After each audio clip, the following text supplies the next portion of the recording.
Good afternoon. Live हो गया जी। Good afternoon. बच्चा पार्टी जल्दी बताओ। All clear. Good afternoon, good afternoon.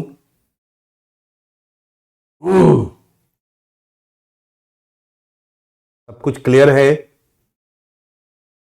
Sir class नहीं चल रहा है? क्लास चल रहा है बच्चा। क्लियर आप लिखो। All is clear. Thank you. Good afternoon. नमस्कार सभी को, नमस्कार सभी को। Good afternoon. जय हिंद, जय भारत। सीधे हम लोग क्लास पे आते हैं, लेकिन क्लास पे आने के पहले कुछ प्रश्न है मेरे, कुछ क्वेश्चन है मेरे जो मैं आपसे पूछ रहा हूं। आप बताएं, आपको आज जो मैं क्लास पढ़ाने वाला हूं उसका पीडीएफ मिल गया है? आज मैं क्लास जो पढ़ाने वाला हूं उसका पीडीएफ मिल गया है? आज जो मैं क्लास पढ़ाने वाला हूं उसका पीडीएफ मिल गया है? यस मिल गया है, आप लिखिए। यस मिल गया है, आप लिखिए।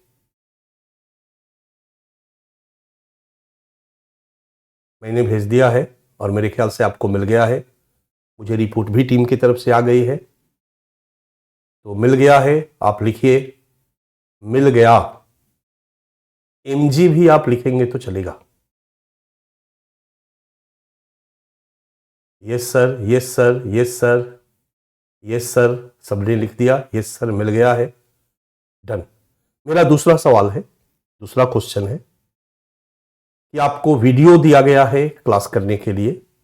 आप लोग वीडियो का क्लास कर चुके हैं। एक वीडियो अपलोड किया गया था, आज बाकी वीडियो अपलोड कर दिया जाएगा। तो मेरे ख्याल से north east lecture 1, lecture 2, lecture 3, lecture 4 आपको मिल गया है। तो वीडियो पे आप अपना उत्तर दें।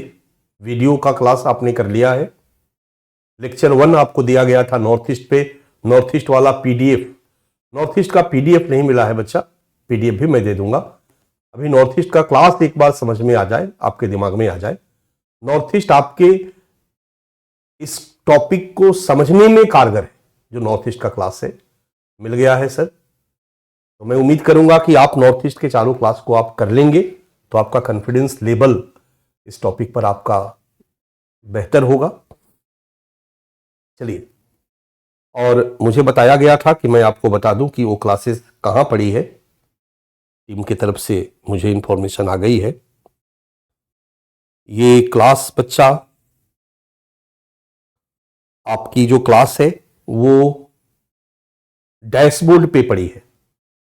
डैशबोर्ड पे जो टैग है ढेर सारे क्लासेस का, उसमें क्लास आपका पड़ा हुआ है। ठीक है।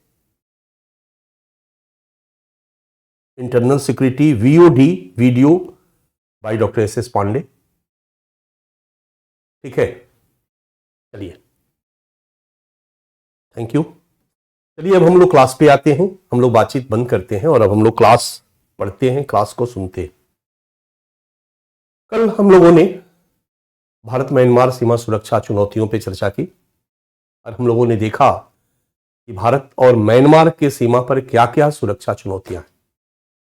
इस सुरक्षा चुनौती को समझने के लिए, इस पूरे पहलू को समझने के लिए मैंने म्यांमार से आपकी कहानी को शुरू किया था। अंग्रेजों के पहले का म्यांमार, म्यांमार का मैप मैंने दिखाया था, म्यांमार का भूगोल मैंने दिखाया था। मैक्सिमम पहाड़ी इलाका, अराकान पर्वत श्रृंखला और ढेर सारे एथनिक ग्रुप। हमारे यहां इनको जनजाति का दर्जा दिया गया है, तो आप समझ सकते हैं कि आदिम जाति समूह, निर्जाति समूह, जंगलों पहाड़ों में रहने वाला समूह, ऐसे ढेर सारे एथनिक ग्रुप। इंडियन सोसाइटी में एथनिक ग्रुप क्या कहलाता है मैं आपको बता चुका हूं। एथनिक ग्रुप का डिफिनीशन बता चुका हूं, एथनिसिटी का डिफिनीशन बता चुका हूं, निर्जाति समूह क्या है, निर्जातीयता क्या है। तो ढेर सारे एथनिक ग्रुप वहां पर है और वो आपस में लड़ते रहे। कबीलियाई युद्ध चलता रहा है वहां पर। फिर वहां पर कुछ साम्राज्य रहे, फिर अंग्रेजों का आगमन हुआ, अंग्रेजी शासन के अधीन रहा, बट एक कबीलियाई समूह अपना एक इंडिपेंडेंट आइडेंटिटी के साथ बने रहे। और अपने अधिकारों को लेकर के लड़ते रहे, युद्ध करते रहे, आपस में ही लड़ते रहते। तो कबीलियाई संघर्ष म्यांमार की विशेषता रही, संघर्ष म्यांमार की विशेषता रही, क्योंकि 1948 में आजाद हुआ और हम लोगों ने देखा कि कैसे प्रारंभ में डेमोक्रेसी की स्थापना तो हुई, लेकिन 62 में फिर से वहां सैनिक शासन आया और 2008 तक सैनिक शासन बना रहा। 90 के दशक से लोकतंत्र के लिए आंदोलन आंग सांग सूकी के नेतृत्व में तेज हुआ।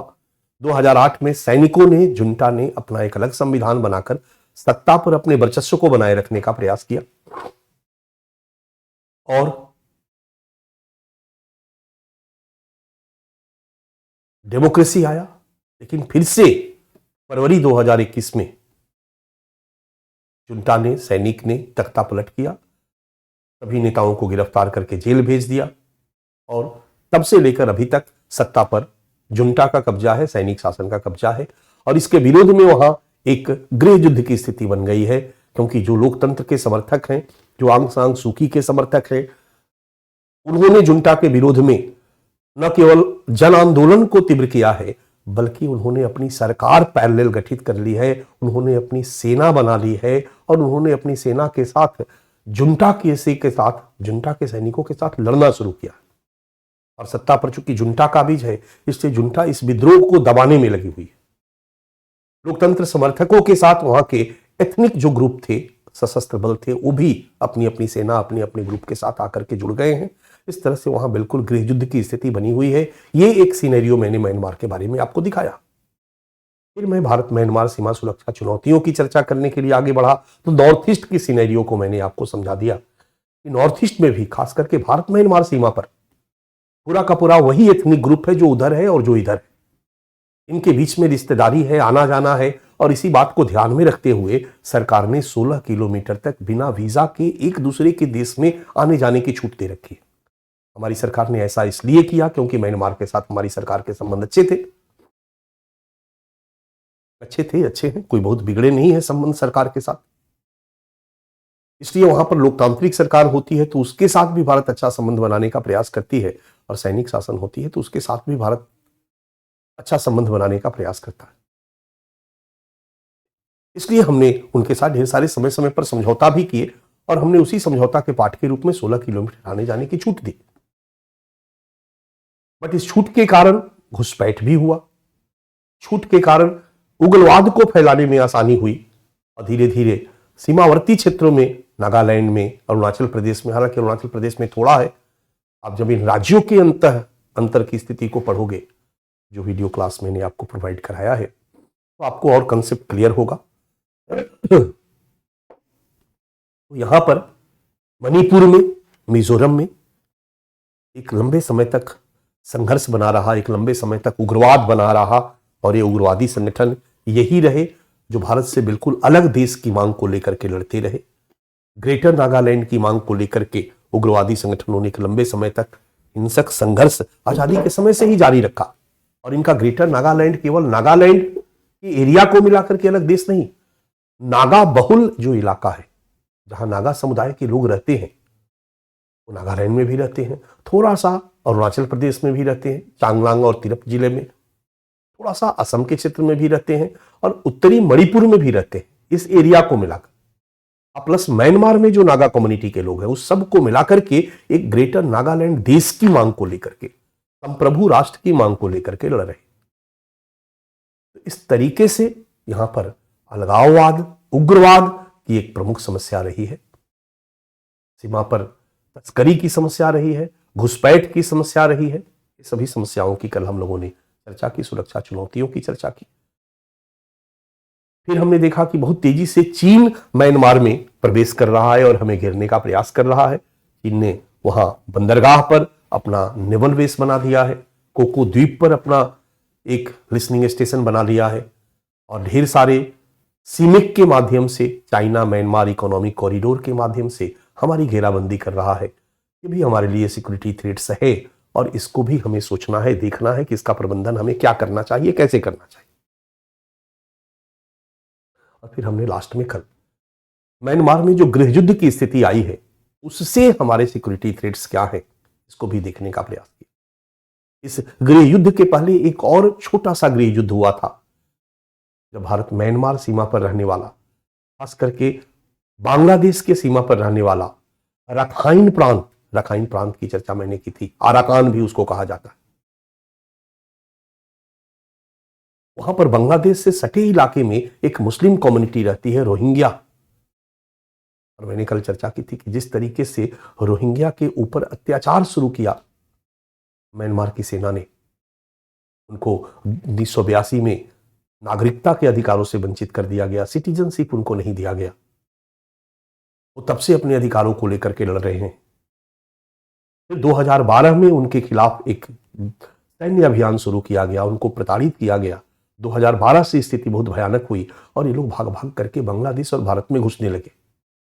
अब चूंकि हमारे लिए सिक्योरिटी थ्रेट्स ये है कि म्यांमार के साथ लड़ने के लिए मुसलमानों को, वहां के मुस्लिम समुदाय को ISI, इस्लामिक स्टेट, सबका समर्थन है। वहां से हथियार आने लगा, फंडिंग आने लगा। तब हमारे IB ने हमें चेताया, हमें सावधान किया, क्योंकि अगर वो भारत में प्रवेश करते हैं तो उनके माध्यम से भारत में इस्लामिक टेररिज्म का भी प्रवेश होगा, मतलब आतंकवाद का भी प्रवेश होगा, धार्मिक रूढ़िवादी आतंकवाद का प्रवेश होगा। ये हमारे लिए सिक्योरिटी थ्रेट्स है। और शरणार्थी का इस तरीके से प्रवेश अपने आप में एक समस्या है। कल के न्यूज में आपने देखा कि CAA को लागू करने के लिए नोटिफिकेशन जारी कर दिया गया है। ये एक CAA की कहानी हम लोग भारत बांग्लादेश जब पढ़ेंगे वहां पर जुड़ी हुई NRC और CAA पर मैं चर्चा करूंगा। वहीं पर एक टॉपिक रोहिंग्या समस्या पर चर्चा करूंगा, जो मैंने कल बताया था। तो रोहिंग्या समस्या और हाल में वहां गृह युद्ध के कारण उत्पन्न समस्या, तस्करी की समस्या भी हम लोगों ने देख ली, हथियारों की तस्करी, ड्रग्स की तस्करी, ये सारी चीजें। तो इस तरह से जो भारत म्यांमार सीमावर्ती क्षेत्र में सुरक्षा चुनौतियां हैं, उस सुरक्षा चुनौतियों के लिए हमारा क्या प्रबंधन है, हमारा क्या प्रबंधन व्यवस्था है, क्या मैकेनिज्म है, इस पर आज के क्लास में हम लोग नजर डालेंगे। हमारा टॉपिक भी है सीमावर्ती क्षेत्रों में सुरक्षा चुनौतियां और प्रबंधन। ठीक है, सुरक्षा चुनौतियां और प्रबंधन। सुरक्षा प्रबंधन में हम लोग एक तो भौतिक प्रबंधन की चर्चा करते हैं। भौतिक प्रबंधन से क्या होगा? घुसपैठ रुकेगा, पहला पॉइंट। भौतिक प्रबंधन से ड्रग्स की तस्करी रुकेगी, उग्रवादियों के घुसपैठ की तस्करी रुकेगी। उग्रवादी जो म्यांमार में अपना बेस कैंप बनाए हुए हैं, वहीं जाते हैं, वहीं आराम करते हैं, भारतीय पुलिस की पकड़ से दूर रहते हैं, भारत में प्रवेश करते हैं, उग्रवादी हिंसा को अंजाम देते हैं और फिर वापस म्यांमार में चले जाते हैं। अगर हम बॉर्डर को सील कर दें, अगर हम बॉर्डर का फिजिकल मैनेजमेंट मजबूत करें,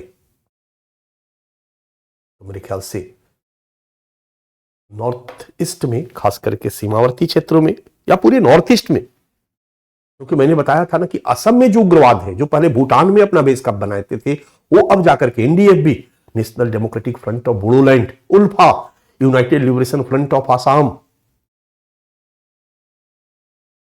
केलो, कामतापुर लिबरेशन ऑर्गेनाइजेशन, ये असम नहीं पश्चिम बंगाल की उग्रवादी संगठन है।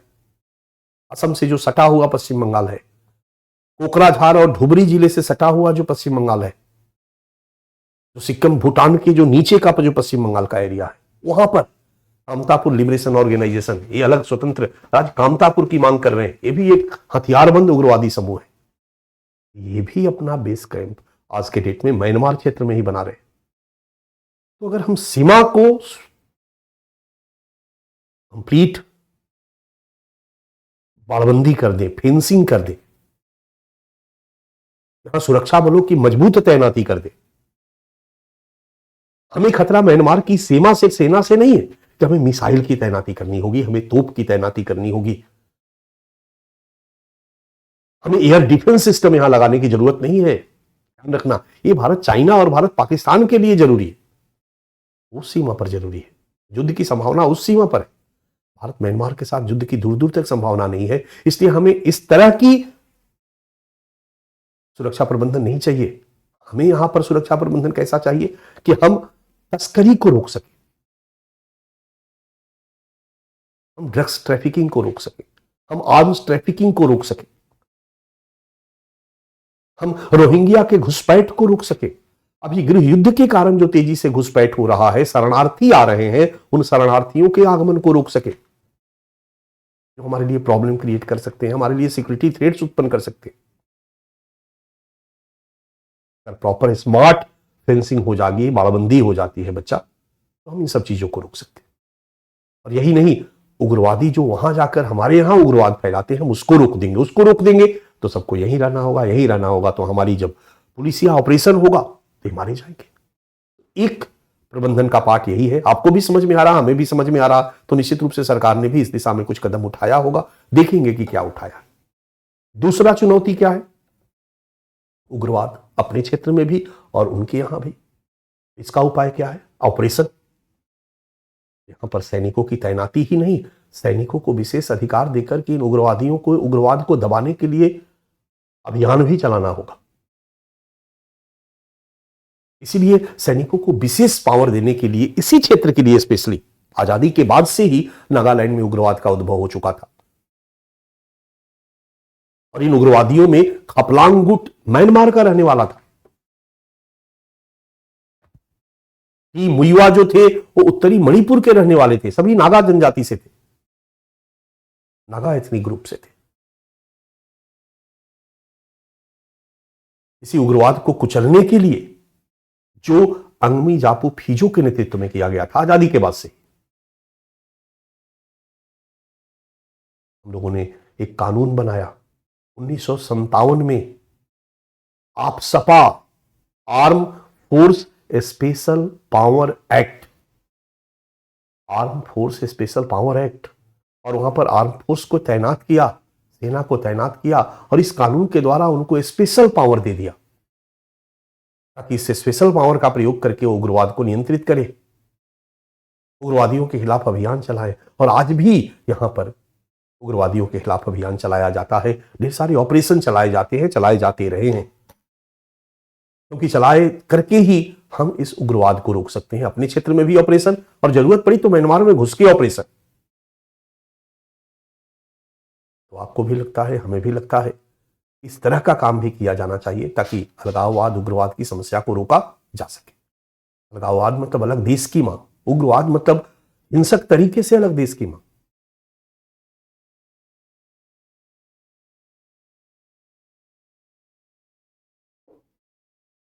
तो देखेंगे कि हमने किस तरह से सेना को अधिकार दिया, क्या ऑपरेशन चलाया, और इस दिशा में हमने क्या किया।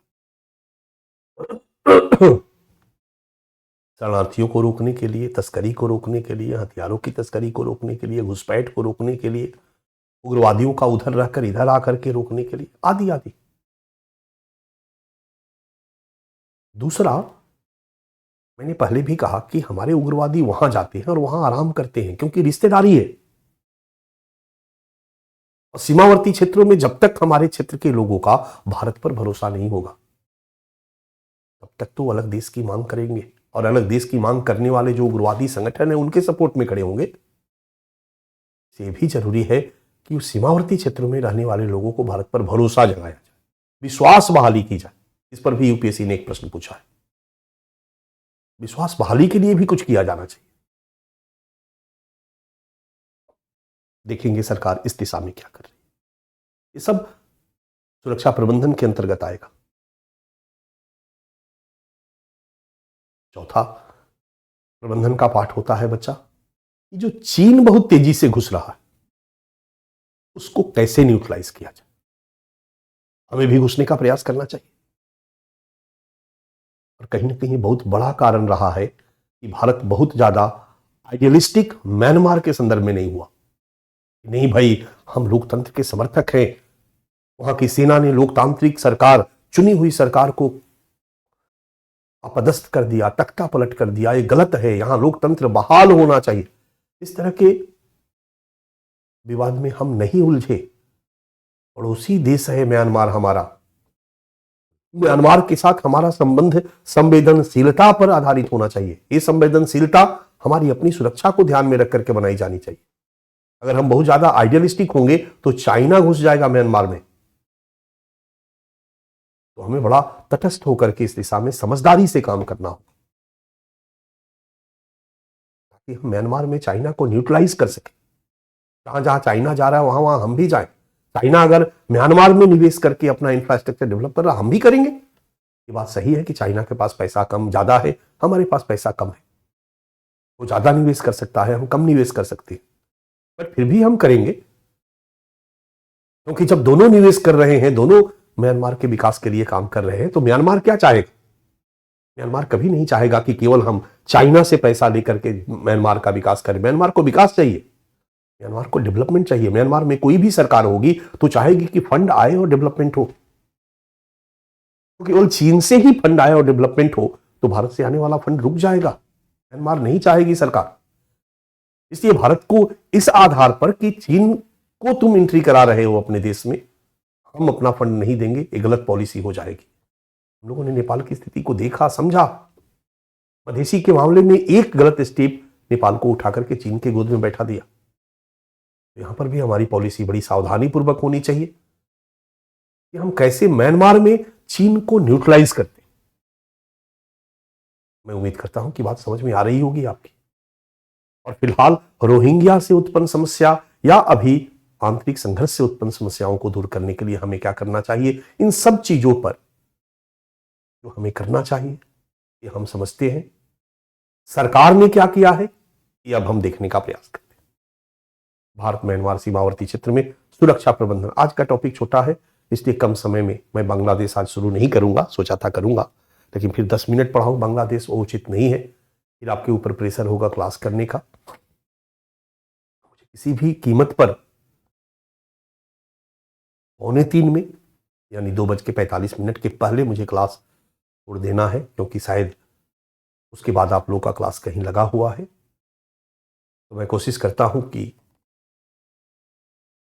2:30 पर 2:30 में किसी भी कीमत पर क्लास को ओवर करूं। तो फिर 10 मिनट, 15 मिनट, 20 मिनट के लिए भारत बांग्लादेश पढ़ाना उचित नहीं है। तो भारत बांग्लादेश मैं कल पढ़ाऊंगा। तो आज 1 घंटा क्लास चले, 1.25 घंटा क्लास चले, जो भी चले, आज मैं प्रबंधन को एक बार देख लेता हूं, आपको समझाने का प्रयास करता हूं। बच्चा, सबसे पहले हम अपने सीमावर्ती क्षेत्र में भौतिक प्रबंधन की बात करते हैं और देखते हैं कि हमने बाड़बंदी, सैनिकों की तैनाती, पुलिस की तैनाती, सीमा सुरक्षा बल की तैनाती में क्या क्या किया। तो मैंने पहले भी आपको बताया कि भारत पाकिस्तान और भारत बांग्लादेश बॉर्डर की सुरक्षा कौन करता है बच्चा? असम बीएसएफ। 65 में हमने बीएसएफ को का गठन किया था। 62 में जब भारत चीन युद्ध हुआ तो हमने 63 में Indo Tibetan police ITBP border police, Indo Tibet border police का गठन किया और इनको हमने भारत चीन सीमा पर तैनात किया। और उसी समय नॉर्थ ईस्ट में खास करके जहां पर मंगोलाइड रेस की प्रजाति के लोग हैं, नाटे नाटे चपटे चपटे, उनमें राष्ट्रवाद की भावना को विकसित करने के लिए, सीमावर्ती क्षेत्र के लोगों में राष्ट्रवाद की भावना को प्रसिद्ध करने के लिए, वी इंडियन की फीलिंग को विकसित करने के लिए हमने एसएसबी का गठन किया। और कालांतर में हमने इन्हीं से एसएसबी को भारत नेपाल सीमा और भारत भूटान सीमा की सुरक्षा की जिम्मेदारी दी। तो हमारी अभी बॉर्डर सिक्योरिटी फोर्स में या बॉर्डर के सिक्योरिटी में कौन कौन सेंट्रल आर्म फोर्स लगा हुआ है बच्चा? एक केंद्रीय सशस्त्र बल कहलाता है, एक केंद्र के अधीन होता है। और ध्यान रखिएगा, एक केंद्र के रक्षा मंत्रालय के अधीन नहीं होता, एक केंद्र के गृह मंत्रालय के अधीन होता है, क्योंकि इसका काम आंतरिक सुरक्षा है। इसलिए सीमावर्ती क्षेत्रों में जब ये तैनात होते हैं तो युद्ध लड़ने के लिए तैनात नहीं होते हैं। सीमावर्ती क्षेत्रों में तस्करी को रोकना, आतंकी घुसपैठ को रोकना, शरणार्थियों को रोकना, जो हमारे इंटरनल सिक्योरिटी के लिए थ्रेट्स हो सकते हैं, इसके लिए सीमावर्ती क्षेत्रों में हम लोगों ने इन सुरक्षा बलों को तैनात किया है। तो आईटीबीपी हो या बीएसएफ हो या एसएसपी हो, ये मिनिस्ट्री ऑफ होम अफेयर्स के अंतर्गत है। मिनिस्ट्री ऑफ डिफेंस के अंतर्गत 3 फोर्सेस है, सेना, आर्मी, नेवी, थल सेना, जल सेना, नौसेना, वायुसेना। थल सेना, जल सेना या नौसेना जिसको कहते हैं, और वायु सेना, एयरफोर्स। अगर भारत पाकिस्तान युद्ध शुरू होगा तो क्या सीनेरियो होगा बच्चा? भारत पाकिस्तान सीमा पर सेना की तैनाती नहीं होती है। कहीं कहीं कश्मीर में जहां मामला बहुत संगीन है वहां सेना की तैनाती है, बीएसएफ भी है, सीआरपीएफ को भी वहां भेज दिया गया। क्योंकि बाकी जगहों पर सीमा पर बीएसएफ ही है। लेकिन यदि पाकिस्तान के साथ युद्ध शुरू हो जाता है, चीन के साथ युद्ध शुरू हो जाता है, तो सीन बनेगा कि बीएसएफ बैक पे आ जाएगी, राइट, और आर्मी आगे चलेगी। और हमारी आर्मी अब युद्ध लड़ना शुरू करेगी। तो आर्मी हमारी सबसे एलिट सेना है, जिसको पाल पोस के, खिला पिला के, चिकन मटन खिला के तंदुरुस्त करके रखा गया है कि अब आराम करो, एक्सरसाइज करो, चुस्त दुरुस्त रहो, युद्ध के समय तुम्हें यूज किया जाएगा। ये बात आपको ध्यान में रखना होगा। सो ये तीनों फोर्सेज जो है part of ministry of defence, रक्षा मंत्रालय के अधीन, राजनाथ सिंह के अधीन है, अमित शाह के अधीन नहीं है। क्लियर है? कुछ ऐसी पैरामिलिट्री है जो मिक्स है थोड़ा सा, उसके बारे में मैं सिक्योरिटी फोर्सेज पढ़ाऊंगा तो आपको क्लियर करा दूंगा। हमारी सीमा सुरक्षा के लिए कौन कौन लोग लगे हैं मैंने बता दिया आपको। भारत पाकिस्तान सीमा क्लियर है बीएसएफ, भारत चीन सीमा क्लियर है आईटीबीपी, भारत नेपाल सीमा एसएसबी, भारत भूटान सीमा एसएसबी, और इधर बांग्लादेश पे हो ही गया बीएसएफ। अब बचा केवल और केवल भारत म्यांमार सीमा, और भारत म्यांमार सीमा की सुरक्षा की जिम्मेदारी असम राइफल को दी गई। असम राइफल के बटालियन भारत म्यांमार सीमा सुरक्षा की तैनाती में लगे हुए हैं। और अभी इसी महीने से, ध्यान देना, इसी महीने से 1 मार्च 2024 से हमारी सरकार ने भारत म्यांमार सीमा पर बीएसएफ की तैनाती का निर्णय लिया है। इसका मतलब है कि भारत म्यांमार सीमा हमारे लिए अब गंभीर हो रहा है, वहां पर सुरक्षा बल बढ़ाने का निर्णय लिया है, इसलिए हमने बीएसएफ की तैनाती का निर्णय लिया। तो ये हो गया सीमावर्ती क्षेत्रों में असम राइफल्स की तैनाती, और इसको हम लगातार बढ़ा रहे हैं। सीमा चौकी, भौतिक प्रबंधन में बच्चा, असम राइफल्स, सीमा चौकी, सेना हो गया, फोर्स हो गया, सीमा चौकी और बाड़बंदी, फेंसिंग, सीमा पर चौकी, पोस्ट और बाड़बंदी, फेंसिंग। अब असम राइफल्स के अलावा ये 1643 किलोमीटर कुल सीमा है बच्चा। असम राइफल्स की 46 बटालियन यहां तैनात है, और 1 मार्च 2024 से बीएसएफ की यहां तैनाती शुरू कर दी गई है। तैनाती शुरू हो गई है। निर्णय पहले लिया गया था कि यहां पर बीएसएफ को तैनात किया जाएगा, और 1 मार्च से इनकी तैनाती शुरू हो गई है सीमा की सुरक्षा के लिए। ये हमारे फोर्सेज हो गए बच्चा। अब फोर्सेज के बाद आते हैं बाड़बंदी।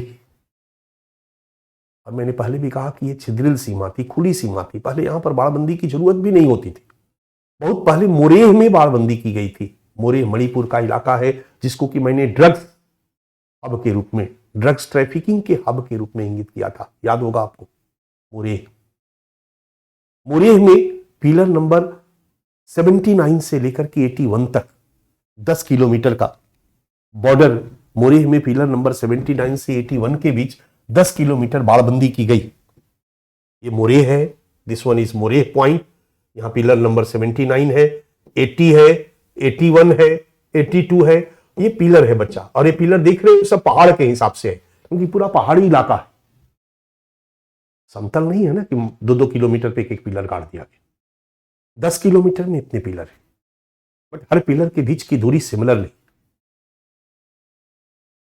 पिलर नंबर 79 से 81 तक 10 किलोमीटर का एरिया है, और यहां तक बाड़बंदी किया गया। फिर अभी बाद में राजनाथ सिंह ने, हमारे रक्षा मंत्री ने, हमारे गृह मंत्री ने बाड़बंदी के काम को और आगे बढ़ाने का प्रयास जब किया, उसके बाद वहां के लोकल लोगों ने विरोध किया। क्यों विरोध किया बताने की जरूरत नहीं है। नागा लोगों ने विरोध किया कि भैया बाड़बंदी नहीं करो, क्योंकि उनका ससुराल है, रिश्तेदारी है, आना जाना है। और हमारी सरकार के लिए चिंता का विषय है कि नागा अगर विरोध करते हैं और हम उनकी बातों को दबा देते हैं, तो विरोध में खड़े हो जाएंगे, वो विद्रोहियों का साथ देने लगेंगे। विद्रोही गुट वहां एक्टिव है, वो कह रहा है कि नागा हमारे साथ आओ, ये सरकार हमारी नहीं है, हम लोगों का एक अलग देश होगा, तो हम आराम से अपने नातेदारों रिश्तेदारों के साथ रहेंगे, सारे के सारा नागा कम्युनिटी के लोग साथ साथ रहेंगे। वहां के जब लोकल लोगों ने विरोध किया तो सरकार रुक गई, और सरकार ने बाड़बंदी का काम रोक दिया, धीमा कर दिया। कई जगहों पर बाड़बंदी में परेशानी आ रही थी, बट 5 मार्च 2024 को, 5 मार्च मतलब आज के 5-7-8 दिन पहले की बात है, 5 मार्च 2024 को हमारी सरकार ने, हमारे गृह मंत्री महोदय ने 1643 किलोमीटर बाड़बंदी करने का निर्णय लिया। 1643 किलोमीटर, मतलब 1643 किलोमीटर कंप्लीट भारत म्यांमार सीमा, कि पूरे भारत म्यांमार सीमा की बाड़बंदी की जाएगी, फेंसिंग की जाएगी, और भी मजबूत फेंसिंग की जाएगी। और यही नहीं, इस सीमा के साथ साथ पेट्रोलिंग ट्रैक बनाया जाएगा। टहलने का ट्रैक होता है ना चौड़ा, जिस पे टहलते हैं, उस तरीके से हमारे सीमावर्ती जो सीमा सुरक्षा बल है, बीएसएफ होंगे, असम राइफल्स होंगे, ये पेट्रोलिंग करेंगे, गाड़ी से पेट्रोलिंग करेंगे। ट्रैक होगा तो गाड़ी से भी पेट्रोलिंग पॉसिबल है। ट्रैक बनाने का निर्णय लिया गया, ये लेटेस्ट डिसीजन है, और आपको समझ में आ चुका होगा कि निर्णय क्यों है। क्योंकि जिस तेजी से अभी हालात चल रहे हैं म्यांमार के गृह युद्ध के, ये हमारे लिए संभावित खतरे का सूचक है। इस तेजी से शरणार्थियों की संख्या बढ़ रही है, मैंने आपको आंकड़े दिखाए थे हिंदू के। क्लियर है बच्चा? ये सीमावर्ती क्षेत्रों में रोकना। अब रोकना के साथ साथ कुछ और करना भी। कुछ और करना का मतलब होता है बच्चा, सीमावर्ती क्षेत्रों में विकास, क्योंकि गरीबी बेरोजगारी सारी समस्याओं की जड़ है। तो हमारी सरकार ने सीमावर्ती क्षेत्रों में विकास का काम भी शुरू कर दिया।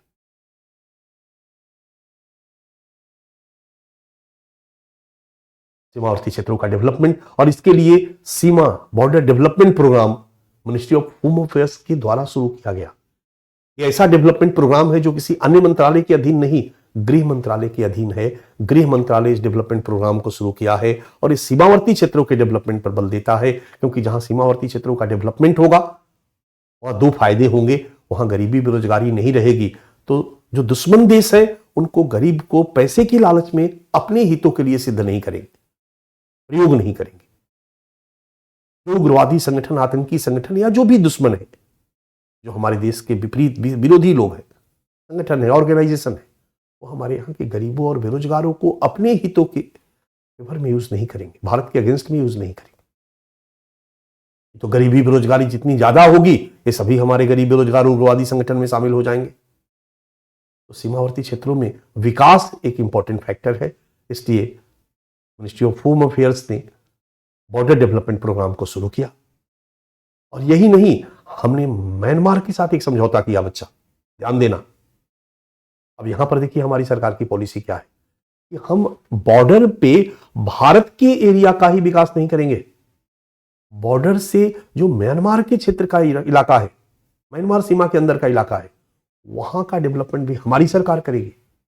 भारत सरकार अपना पैसा लगा करके वहां डेवलपमेंट करेगी। अब सोचो कि वहां का डेवलपमेंट का काम तो म्यांमार सरकार की होनी चाहिए, हम क्यों कर रहे हैं?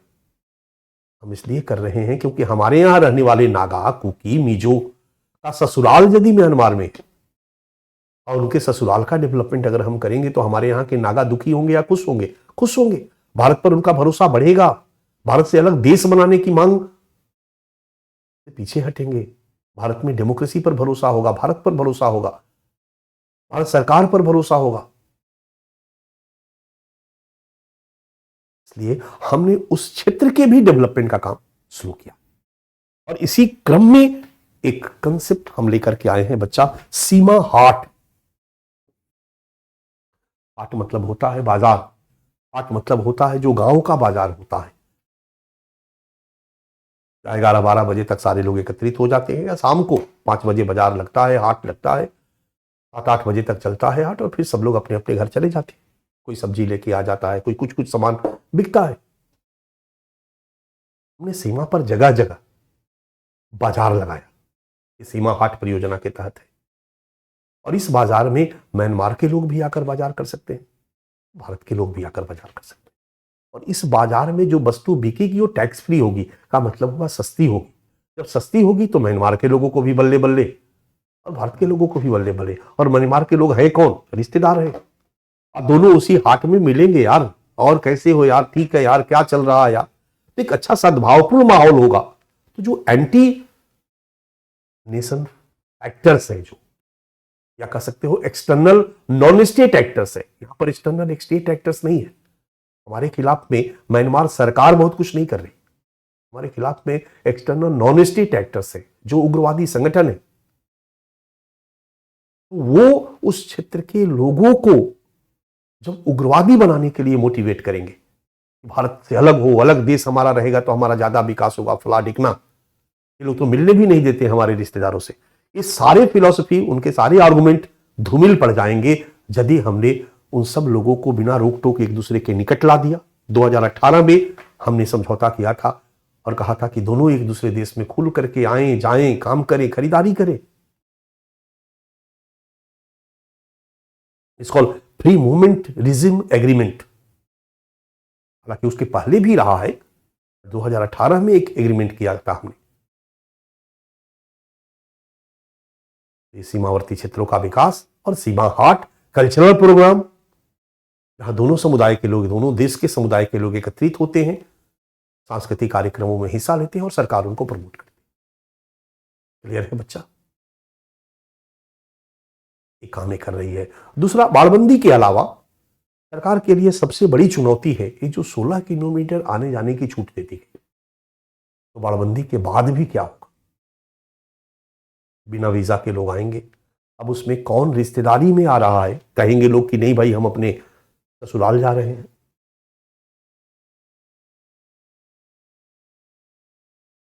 लेकिन कौन रिश्तेदारी का है और कौन उग्रवादी है, कैसे आइडेंटिफाई किया जाएगा? कौन शरणार्थी है, कैसे आइडेंटिफाई किया जाएगा? जब ओपन बॉर्डर होगा तो दो चीजें, एक तो बाड़बंदी कर दी जाए और दूसरा ये 16 किलोमीटर आने जाने का एग्रीमेंट है, इसको खत्म किया जाए। और खत्म किया जाए ही नहीं बच्चा, आप देखो 8 फरवरी 2024, ये सब इस साल का अपडेट्स है, करंट अपडेट्स है। और मैंने कहा है कि मैं पढ़ाऊंगा तो आज तक लेकर के आऊंगा। क्लास खत्म होने के बाद बच्चा, ये आपकी अब जिम्मेवारी होगी। और जब आप अखबार पढ़ोगे ना, तो मेरी क्लास पढ़ने के बाद मैं वहां तक ला करके खड़ा करता हूं आपके समझ के साथ कि जब अब आप अखबार पढ़ोगे तो आपको पता चल जाएगा कि सर ने बताया यहां यहां, उसके बाद का ये घटना है, यहां तो ये हो गया, यहां तो ये हो गया। आप नोट डाउन करते जाओ, अपडेट करते जाओ।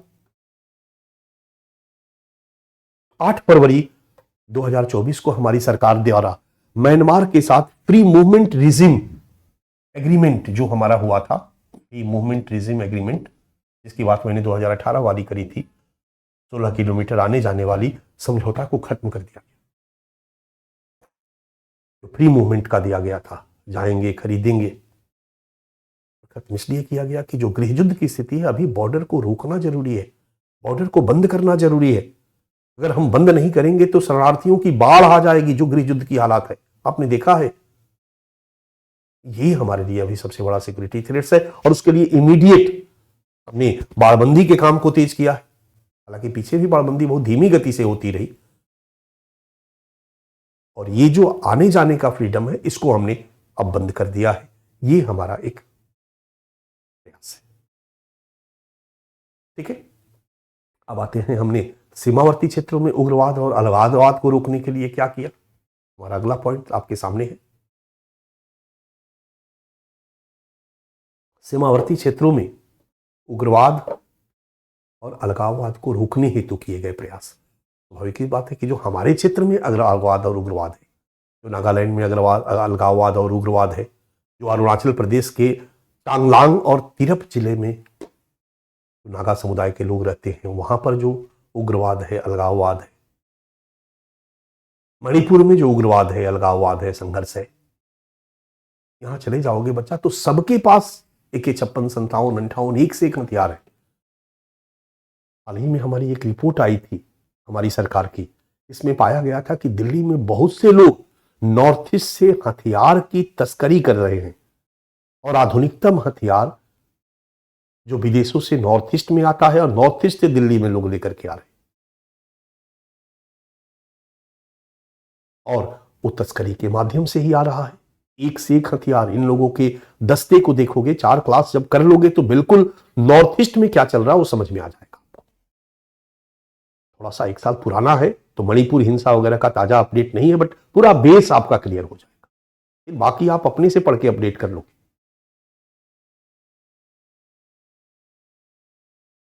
तो उग्रवाद जो हमारा सीमावर्ती क्षेत्र है और बाकी, और अलगाववाद को रोकने के लिए, अलग देश की मांग को रोकने के लिए हम क्या कर रहे हैं। अलगाववाद मतलब अलग देश की मांग, भारत से अलग होकर देश की मांग।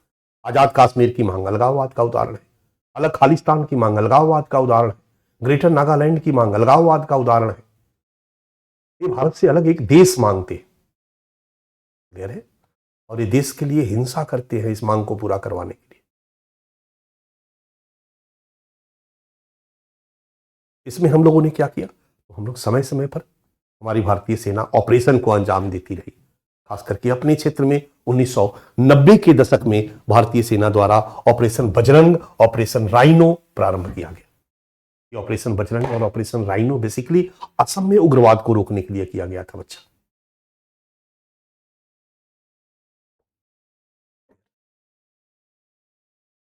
इसके बाद 10 जून 2015 को भारतीय सेना द्वारा म्यांमार में घुसकर ऑपरेशन हॉट परस्यूट को अंजाम दिया गया।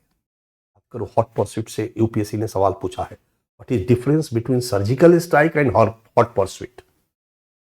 हम इसको जनरली सर्जिकल स्ट्राइक ही कह देते। जो सर्जिकल स्ट्राइक 2016 में, कब,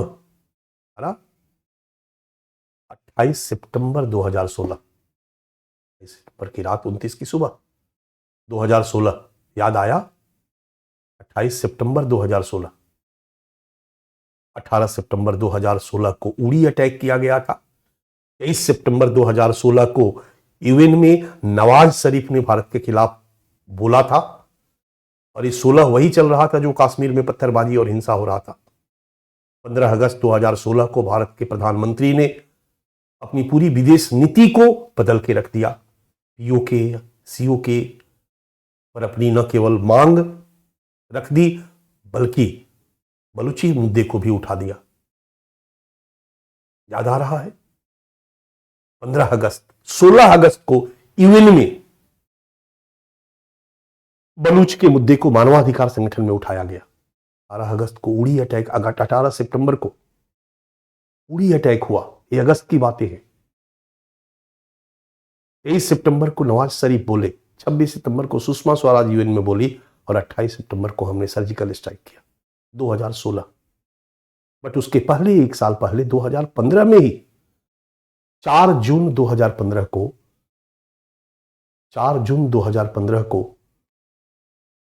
उग्रवादियों ने, जो नागालैंड में सक्रिय हैं, मणिपुर में, पूरे इलाके में सक्रिय हैं, उन उग्रवादी संगठनों ने भारत में एंट्री मारी। 4 जून 2015 को भारतीय सेना पर हमला किया और 18 सैनिक मारे गए। और इमीडिएट उसी को चेज किया, हमने पीछा किया उन लोगों का, खुफिया एजेंसियों के द्वारा पता लगाया, पीछा किया।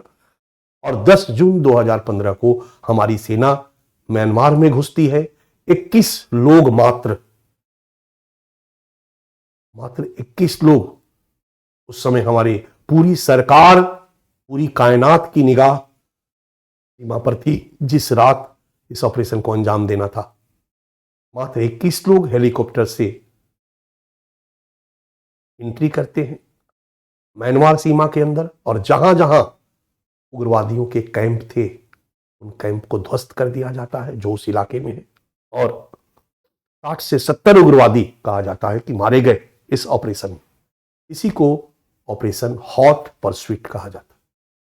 अब आप कहोगे सर सर्जिकल स्ट्राइक क्या है, हॉट परस्यूट क्या है? तो हॉट परस्यूट का मतलब होता है कि हम किसी भी गतिविधि के होने के बाद उसको पीछा करते हैं और पीछा करके जाकर के उसको मारते हैं। ये हॉट परस्यूट कहलाता है, ठीक है। और जब हम किसी प्लान के तहत पहले से कोई ऑपरेशन अंजाम देते, हमने पीछा नहीं किया था, जो किए हैं उन्हीं को पकड़ के हम मार रहे हैं।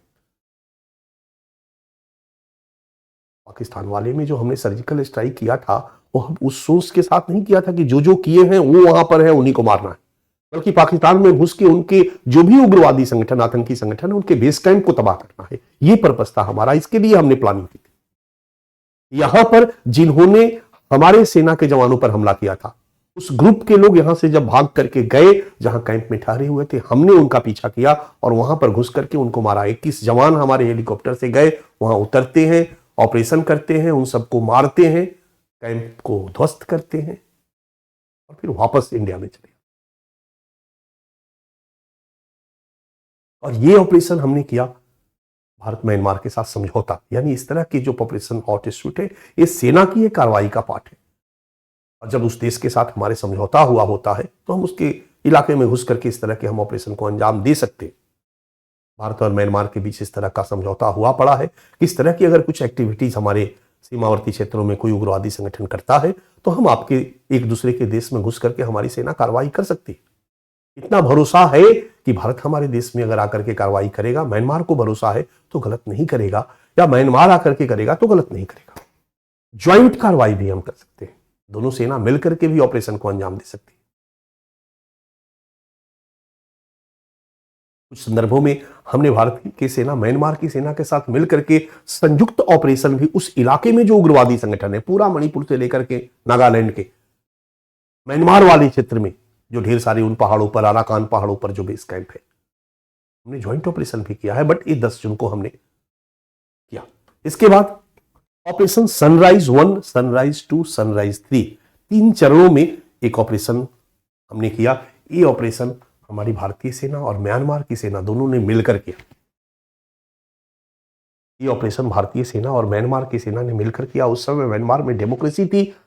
आंग सान सू की अपनी पार्टी की हेड थी, हालांकि सत्ता में प्रमुख पद पर नहीं थी 2008 के संविधान के अनुसार। और सैनिक और डेमोक्रेसी चुनी हुई लोग मिलकर सरकार चला रहे थे। उस समय हमारी सेना और म्यांमार की सेना ने मिलकर के ज्वाइंट ऑपरेशन किया। इसको ऑपरेशन सनराइज 1, 2, 3। अब एक बात यहां ध्यान देना बच्चा, सीमावर्ती क्षेत्र में जो भी उग्रवादी संगठन है, एथनिक ग्रुप, वो म्यांमार की सरकार और सेना से लड़ते रहते। चीन ने प्रयास किया था और ढेर सारे एथनिक ग्रुप के साथ म्यांमार सेना का समझौता हो गया, कार्रवाई स्थगन समझौता, कि अभी लड़ाई बंद करते हैं, बातचीत करते रहेंगे। म्यांमार की सेना भी इनके मामले में बहुत ज्यादा इंटरफेयर नहीं करती, इनको फ्री छोड़े हुए संघर्ष को टालने का प्रयास किया गया। लेकिन जब कभी भी कुछ बड़ा अत्याचार करते हैं, कुछ गड़बड़ करते हैं, तो कार्रवाई की जाती है भारत के लिए, क्योंकि भारत के क्षेत्र में घुस करके उग्रवादी घटनाओं को अंजाम दे रहे थे। तो भारत के साथ मिलकर के हमने, म्यांमार की सेना और भारतीय सेना ने मिलकर एक अभियान किया। अब यहां देखो तो जो नागा समुदाय के लोग वहां हैं, कुकी समुदाय के लोग हैं, जो इतनी ग्रुप के रूप में है और म्यांमार की सेना के साथ लड़ रहे हैं। अगर हम म्यांमार की सेना के साथ मिलकर उनके ऊपर कार्रवाई करेंगे तो ये जो एथनिक ग्रुप है वो भारत के फेवर में नहीं रहेंगे बच्चा। इसलिए मैंने बताया था कि जो 3 ब्रदरहुड है, अराकान आर्मी है, या जो वहां के हैं ग्रुप, वो ग्रुप भारत विरोधी जो उग्रवादी संगठन है उनका समर्थन करते हैं, भारत सरकार का समर्थन नहीं करते हैं। और उन ग्रुप को चीन का समर्थन है तो निश्चित रूप से हमारे लिए खतरा। बात समझ में आ गई होगी। तो ऑपरेशन सनराइज के तहत ज्वाइंटली ऑपरेशन भी हम करते रहे ताकि भारत के सीमावर्ती क्षेत्रों में अलगाववाद और उग्रवाद को रोका जा सके। यही नहीं, हम कुछ स्ट्रेटेजिक प्लान भी करते हैं और काम करते रहे। ये क्या है भाई? कुछ ऐसे उग्रवादी संगठन हैं जो चीन के विरोधी है और वो चीन की सीमा पर है। भारतीय सीमा पर जो उग्रवादी संगठन है वो भारत के विरोधी है। चीन सीमा पर जो उग्रवादी संगठन है कई चीन के विरोधी है।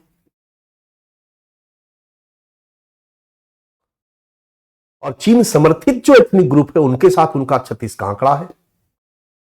ऐसे सिचुएशन में हम उस तरह के एथनिक ग्रुप और उग्रवादी संगठन के साथ भी संपर्क हम किए ताकि हम अपने क्षेत्र में उग्रवाद को प्रोत्साहित करने में चीन को न्यूट्रलाइज कर सके और अपने क्षेत्र में जो भी म्यांमार के सीमावर्ती क्षेत्रों में, म्यांमार के एरिया में जो ग्रुप है, एथनिक ग्रुप है या उग्रवादी संगठन है, उनको न्यूट्रलाइज कर सके। अराकान आर्मी, अब भाई ये उग्रवादी संगठन है सरकार की नजर में, लेकिन उसने अपनी सेना बना रखी है, वो अपनी सरकार, वो कहते हैं हमें आजादी चाहिए, हम किसी का अधीन नहीं रहेंगे। इसके लिए हमने म्यांमार के कचिन में कियाइयों से संपर्क किया। ये सब हमारी स्ट्रेटजी रही है जिसके तहत हम सीमावर्ती क्षेत्रों में अलगाववाद और उग्रवाद को खत्म करने की दिशा में प्रयास करते रहे।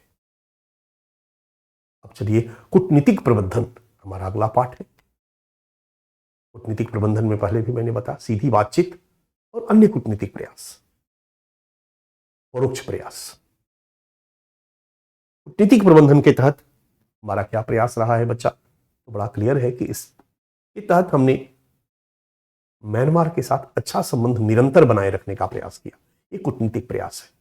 म्यांमार के साथ हमारा संबंध अच्छा होगा तो म्यांमार के सीमावर्ती क्षेत्रों में समस्याएं कम होगी या समस्याओं से लड़ना आसान होगा। और कूटनीतिक प्रबंधन में म्यांमार के साथ अच्छा संबंध होगा तो चीन की को न्यूट्रलाइज करना वहां पर आसान होगा। दोनों ही संदर्भों में हमने म्यांमार के साथ अच्छे संबंध बनाने का प्रयास किया। चीन म्यांमार में निवेश कर रहा ज्यादा पैसा, तो हम कम पैसे में कैसे चीन को न्यूट्रलाइज करें। अगर मान लो कि चीन ने कहा कि हम 1000 करोड़ रुपया खर्च करेंगे और म्यांमार के इन 3 बंदरगाह को डेवलप करेंगे, करो भैया, तुम्हारे पास पैसा है, हमने समझौता हम कर लेंगे कि म्यांमार भाई आप अपने बंदरगाह पर हमारे जहाज को आने की अनुमति दे दे, हमारा काम हो गया। अब हम धड़ल्ले से अपनी जहाज को लेकर के जाएंगे वहां पर। चीन ने अपना नेवल बेस बनाया, मान लीजिए, तो हम तो वहां अपना नेवल बेस नहीं बना सकते, बट अगर हम किसी न किसी रूप में, हमारा पर्पस क्या है कि हमारी सेना भी वहां पर उपस्थित हो जाए। उनकी सेना जब वहां चली गई तो हमारी सेना यदि वहां पर उपस्थित हो जाए तो ये हमारा प्रबंधन हो गया, इनको न्यूट्रलाइज करने का एक तरीका हो गया। अब चीन ने अपना नेवल बेस बनाया तो उसके बदले में वो करोड़ों रुपया खर्च करके वहां के बंदरगाहों को विकसित किया। हमने क्या किया कि हमने म्यांमार सीमा के साथ संयुक्त गश्त का समझौता कर लिया। ध्यान से सुनो तो तुम्हें आश्चर्य होगा कि भारत ने अपना एक अच्छा जुगाड़ लगाया। ये म्यांमार भाई, आपकी सेना और भारतीय सेना उस समुद्री इलाके में ज्वाइंटली पेट्रोलिंग करेगी। तो पेट्रोलिंग के बहाने उनकी सेना भी आ गई, हमारी सेना भी आ गई, ज्वाइंटली पेट्रोलिंग कर रहे हैं। बैठे रहो चीन अपने बंदरगाह पर, नेवल बेस पर, हमारी सेना के सारे बेड़े वहां पहुंचे रहेंगे। ये म्यांमार भाई, आपके समुद्री सीमा की सुरक्षा में भी हम सहयोग करेंगे, जैसे हमने मालदीव में समझौता कर रखा था। अभी हाल ही में आपने देखा होगा 3-4 दिन पहले चाइना ने मालदीव के साथ एक बहुत मजबूत समझौता किया है। मालदीव ढेर सारे द्वीप चाइना को लीज पर दे दिया है। अभी हम लोग आएंगे, समुद्री सुरक्षा में एक बहुत बड़ा थ्रेट उभर कर सामने आया हमारे लिए। तो कूटनीतिक प्रबंधन इस तरह का हम कुछ करते रहे, हम भी कुछ सड़क बनवाते रहे, हम भी पुल बनवाते रहे, हम भी इंफ्रास्ट्रक्चर डेवलपमेंट में लग गए। इसमें हम लोगों ने क्या क्या किया, हमने म्यांमार के साथ ढेर सारे समझौते किए। चलिए कुछ चीजों पे हम नजर डालते हैं। तो हमारा पहला पाठ है बातचीत एवं समझौता। बातचीत एवं समझौता। और बातचीत एवं समझौता के तहत सबसे पहले हम थोड़ा सा पहले से चले जाते हैं, लिखना नहीं है, आएगा नहीं, एक समझ विकसित करने में सहयोग देगा। सितंबर 2010 को भारत म्यांमार आतंक निरोधी समझौता पर हस्ताक्षर किया गया। इसमें 5 समझौते पर हस्ताक्षर किए गए, जिसमें प्रमुख था आपराधिक मामलों में आपसी कानूनी सहयोग पर सहमति। कोई भी अगर भारत के लिए या म्यांमार के लिए कोई क्राइम होगा तो हम लोग आपस में कानूनी सहमति रखेंगे और अपराधी को पकड़ने के लिए एक दूसरे का सहयोग करेंगे। डन। इसके बाद ठीक 2 साल बाद वर्ष 2012 में भारत के प्रधानमंत्री और म्यांमार के बीच सीमावर्ती, बर्मा भी कहा जाता, मैंने कहा सीमावर्ती क्षेत्र में विकास हेतु समझौता किया गया। भारत ने कहा कि मैं सीमावर्ती क्षेत्र में म्यांमार के साइड में भी डेवलपमेंट का काम करूंगा। विकास हेतु समझौता किया गया और इस पर निम्न बिंदुओं पर सहमति बनी। पहला, सीमावर्ती क्षेत्रों का विकास भारत के द्वारा किया जाएगा, भले वो म्यांमार का साइड ही क्यों ना हो। दूसरा, सीमा हाट प्रारंभ किया जाएगा। म्यांमार के साइड में ढेर सारे सीमा हाट और भारत के साइड में रहेंगे, जहां दोनों लोग आकर के काम करेंगे। और तीसरा, सांस्कृतिक आदान प्रदान। इस हाट में ढेर सारे कल्चरल प्रोग्राम के माध्यम से दोनों तरफ के लोग एक दूसरे को सांस्कृतिक आदान प्रदान करेंगे। इससे क्या होगा, सामुदायिक सौहार्दता बढ़ेगी, सीमावर्ती क्षेत्र में रहने वाले लोगों का भारत पर भरोसा बढ़ेगा। तो भारत के विरोध में काम करने वाले जो एक्टर्स हैं उनके फेवर में नहीं जाएंगे, उनका सपोर्ट नहीं करेंगे। और बड़ा क्लियर है कि किसी भी क्षेत्र में बच्चा, यदि उग्रवाद है, नक्सलवाद, कुछ भी, अगर स्थानीय लोगों का समर्थन नहीं मिलता है ना, तो वहां पर उग्रवादी संगठनों को एग्जिस्ट करना बड़ा कठिन हो जाता है। इसलिए उग्रवादी संगठन पहले स्थानीय लोगों का समर्थन प्राप्त करने का प्रयास करते हैं। नॉर्थ ईस्ट में चूंकि स्थानीय लोगों का इन उग्रवादी संगठनों के साथ एक लंबे समय तक समर्थन था, तो उग्रवादी संगठन ने एक लंबे समय तक अपना मजबूत कदम जमाए रहे, लेकिन भारत सरकार ने यहाँ के लोगों में अपने विश्वास को बढ़ाकर भारत के प्रति उनके भरोसे को बढ़ाया, विकास का काम किया, इसके चलते जनता की जो सहमति रही वो धीरे धीरे उग्रवाद से घटने लगी और भारत सरकार के फेवर में होने लगी। कंट्रोल करने का एक बहुत बेहतर तरीका, वही हाल कश्मीर में, कश्मीर के लोगों का, आजाद कश्मीर की मांग करने वाले जो उग्रवादी संगठन हैं, अलगाववादी हैं, आतंकवादी हैं, उनके फेवर में रहा। भी मुस्लिम, वो भी मुस्लिम, हम लोगों की हद की बात करता है, लेकिन धीरे धीरे वहां डेमोक्रेसी को बहाल किया गया, धीरे धीरे वहां विकास पर बल दिया गया और धीरे धीरे परसेप्शन मैनेजमेंट का काम किया जा रहा है ताकि वहां के रहने वाले लोगों का भारत पर भरोसा बढ़े, भारतीय लोकतंत्र पर भरोसा बढ़े और उनको लगे कि पाकिस्तान में शामिल होंगे तो हमारी बदतर स्थिति हो जाएगी, भारत में रह के ही हमारा भला होगा, भारत हमारा नुकसान नहीं चाहता है। उसी तरीके से जो छत्तीसगढ़ का इलाका है, झारखंड का इलाका है, उड़ीसा का इलाका है, जहां पर वामपंथी उग्रवादी हैं, नक्सलवादी जिनको कहते हो, गरीब लोगों का समर्थन है इनको। सरकार लगातार प्रयास कर रही है कि गरीब लोगों का भारत सरकार पर भरोसा हो, उनका विकास किया जाए, क्योंकि जब गरीब लोग विकास की प्रक्रिया में और इन्वॉल्व हो जाएंगे, डेमोक्रेसी में इन्वॉल्व हो जाएंगे, तो इन वामपंथी उग्रवादी या नक्सलवादियों का साथ छोड़ देंगे।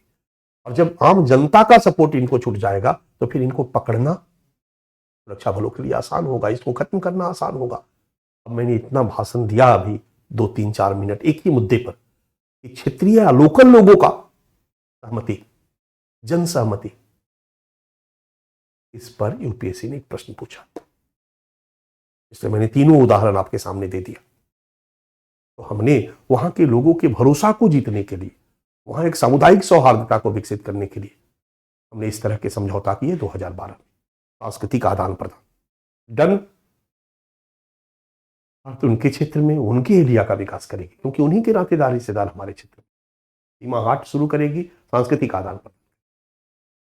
इसके बाद एक बहुत ही माइलस्टोन एग्रीमेंट हमारा होता है बच्चा 2014 में, जब हमारे भारत में मोदी जी प्रधानमंत्री बनते हैं, मई 2014 में भारत म्यांमार सीमा सहयोग समझौता, India Myanmar border cooperation agreement, IMBCA। और इस एग्रीमेंट में कई चीजों पे सहमति बनती है। सबसे पहले खास करके जो हम देखो आर्थिक समझौता पर बहुत ज्यादा नहीं लिखेंगे कि इतना करोड़ हम देंगे, व्यापार करेंगे, हमारा मामला नहीं है बच्चा। ये वाणिज्य मंत्रालय देखे, हम लोग तो रक्षा मंत्रालय और गृह मंत्रालय वाले हैं, तो हम जो रक्षा समझौता क्या हुआ, सुरक्षा के संदर्भ में क्या क्या समझौता हुआ, वो हमारे लिए इंपॉर्टेंट, हम उसी को देखने का प्रयास करेंगे। पहला पॉइंट जो सहमति बनी, यहां देखा ना सहमति, क्या सहमति बनी, पहला है सुरक्षा एजेंसियों के बीच सुरक्षा सहयोग और सूचना का आदान। दोनों देश की जो सुरक्षा एजेंसियां एक दूसरे को कॉपरेट करेंगी और जो भी इंफॉर्मेशन दोनों के पास है वो एक दूसरे को साझा करेंगे, शेयर करेंगे, ताकि दोनों देश के जो विरोधी तत्व हैं, जो नॉन स्टेट एक्टर्स है, क्योंकि यहां पर स्टेट एक्टर्स नहीं है, भारत सरकार और भारत सरकार की खुफिया एजेंसी म्यांमार को नुकसान नहीं पहुंचा रही है, म्यांमार सरकार, म्यांमार सेना, म्यांमार की खुफिया एजेंसी भारत को नुकसान नहीं पहुंचा रही है, जैसा कि पाकिस्तान वाली पहुंचाती है, म्यांमार के साथ नहीं है। तो यहां पर एक्सटर्नल नॉन स्टेट एक्टर्स, वहां के ढेर सारे जो उग्रवादी संगठन है या जो इंडिया बेस्ड उग्रवादी संगठन है बट वहां पर अपने को स्थापित किए, तो उनके बारे में जो सूचनाओं का आदान प्रदान होगा तो उनको नियंत्रित करना आसान होगा। दूसरा पॉइंट था सीमा पारीय गैर कानूनी गतिविधियों को रोकने में सहयोग। सीमा पार क्रॉस बॉर्डर इलीगल एक्टिविटीज, उसमें तस्करी हो गया A to Z, तो सीमा पार जितने भी इलीगल एक्टिविटीज है उसको रोकने में दोनों देश सहयोग करेंगे, दोनों देश की एजेंसियां सहयोग करेगी। तीसरा, जो हमारे फोर्सेज हैं, सशस्त्र बल है और जो सुरक्षा एजेंसियां हैं, दोनों देश के फोर्सेज और दोनों देश की सुरक्षा एजेंसियां नियमित बैठक करेगी ताकि आपस में मिलजुल करके समस्याओं को दूर कर सके, सूचनाओं का आदान प्रदान क्या हो रहा है, कहां कहां तस्कर आ रहा है, कहां कहां तस्करी बढ़ रही है, इसको कैसे रोका जाए, टेस्ट टेस्ट टेस्ट। चौथी जो प्रयास हुआ, 3 पॉइंट हमने दे दिया 2014 में जो समझौता हुआ था, और तीनों समझौता का बिंदु आपने समझ लिया होगा कि सीमा पर सुरक्षा बलों के बीच सहयोग हो, इसके लिए हमने समझौता किया। इसके बाद और उसी समझौता के तहत बच्चा, मैंने आपको बता दिया था कि उसी समझौता के तहत ये जो हुआ ना,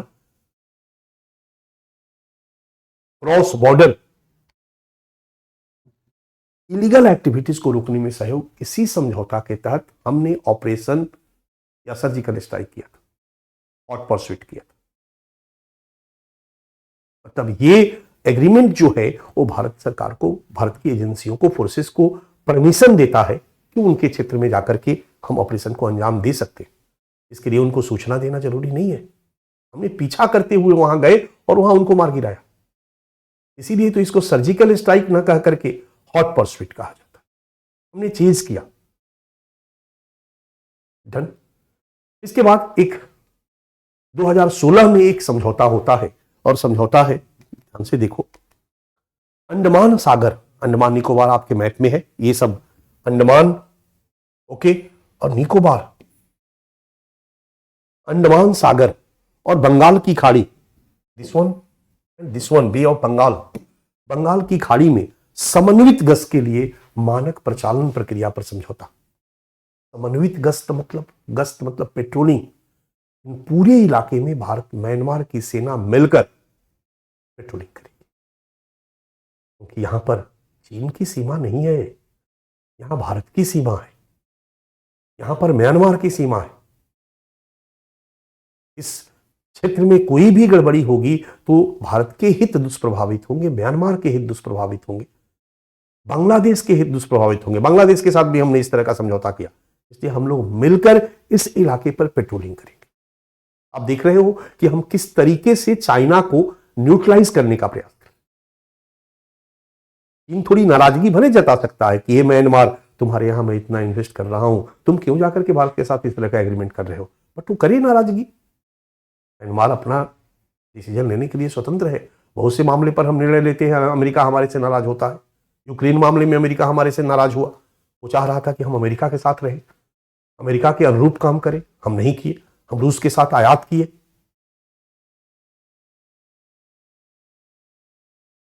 ईरान पर जो हमारी पॉलिसी रही उससे भी अमेरिका हमसे नाराज है, नाराज होकर अपने घर रहे।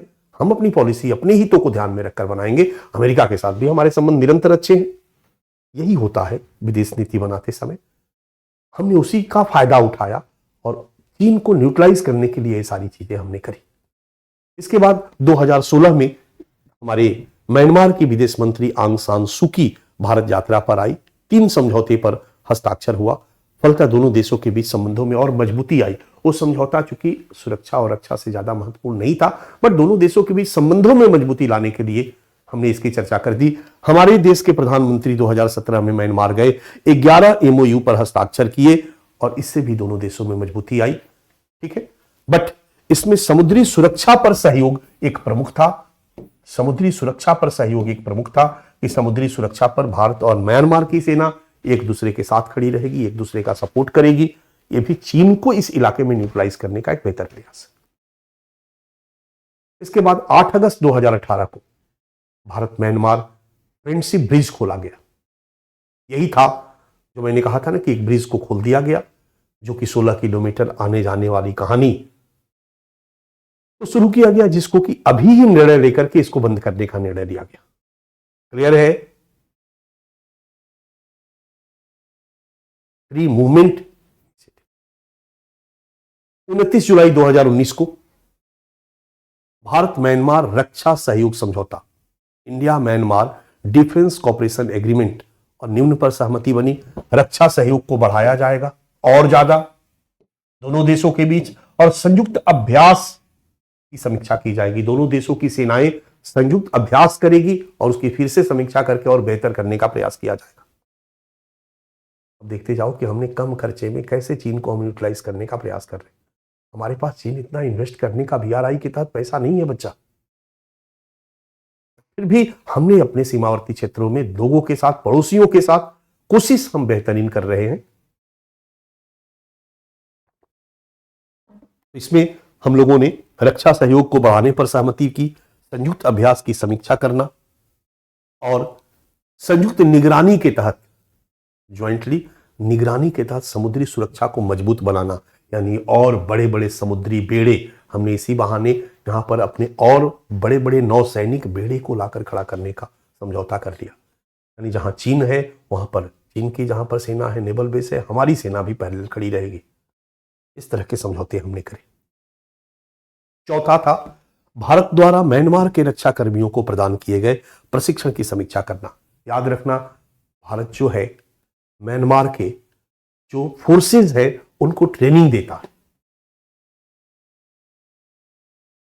ये भी म्यांमार में भारत की सेना के घुसने का एक बहुत बड़ा माध्यम है, तरीका है। इस तरीके से हम म्यांमार के साथ अपने को जोड़ने का प्रयास किया। और पांचवा था जल और थल में सैन्य सहयोग तथा संयुक्त क्षमता निर्माण। ये भी सोच सकते हो कि ये बहुत ही महत्वपूर्ण समझौता रहा 2019 का, जिसको रक्षा सहयोग समझौता कहा जाता है। इसमें हमने जल और थल दोनों में सैन्य सहयोग और संयुक्त क्षमता निर्माण, मिलकर के क्षमता निर्माण करने पर बल दिया। एक एक लाइन काफी है बच्चा, भावार्थ क्लियर होना चाहिए आपको। इसके बाद फरवरी 2020 में म्यांमार के राष्ट्रपति भारत आए और फिर से 10 समझौते पर हम लोगों ने हस्ताक्षर किया। ये जो 10 समझौते थे बच्चा, वो 10 समझौते बहुत ज्यादा रक्षा सुरक्षा से जुड़े हुए नहीं थे, लेकिन कहीं ना कहीं भारत और म्यांमार के बीच हमारे संबंध मजबूत हुए।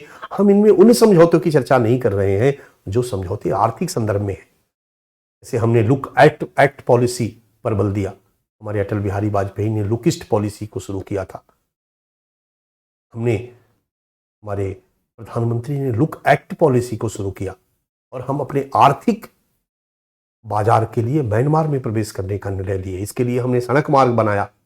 हमने वो आर्थिक, लेकिन कहीं ना कहीं उसका सामरिक संदर्भ भी है, सामरिक उद्देश्य भी। इस दिशा में हमने कई समझौते किए जिसकी चर्चा हमने नहीं की इन एग्रीमेंट में, इन समझौते पे।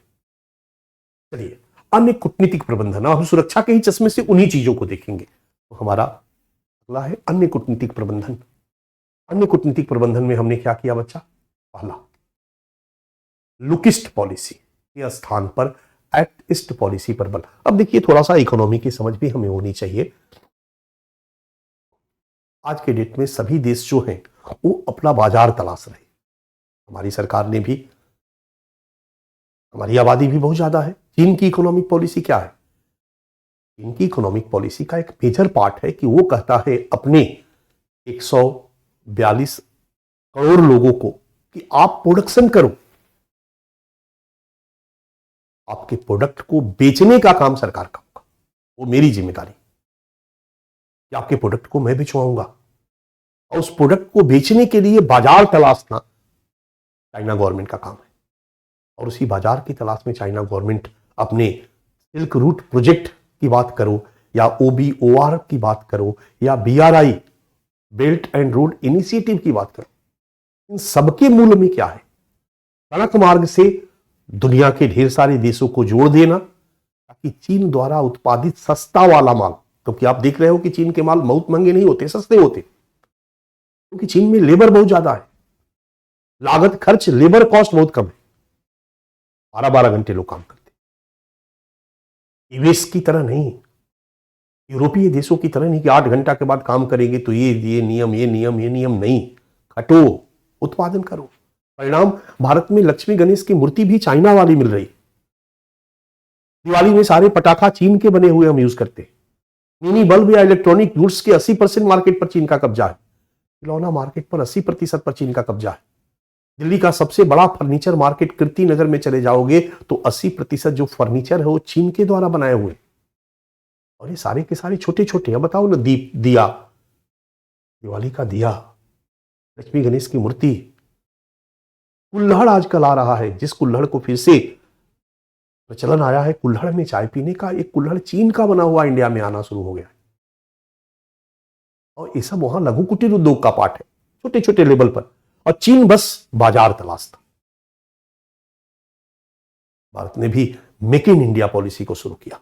Skill India, make in India, startup, आप देख रहे हो पीछे भी हमने थोड़ी बहुत चर्चा की। आप अगर कोरिलेट कर सकते हो तो करो। और उस मेक इन इंडिया के तहत हमारे जो बल दिया कि हम एक उत्पादक बने, तो इस उत्पाद को बेचने के लिए हमें बाजार चाहिए। जिस अटल बिहारी वाजपेयी ने कहा कि भाई ईस्ट की तरफ भागो ना, कई देश है, म्यांमार है, थाईलैंड है, लाओस है, कंबोडिया है, मलेशिया है, कई ऐसे देश हैं जहां से कि हम अपने व्यापार को बढ़ा सकते हैं। और ये ऐसे देश हैं जहां हमारे प्रोडक्ट बिकेंगे। हमारा प्रोडक्ट यूएस और जापान में नहीं बिकेगा बच्चा।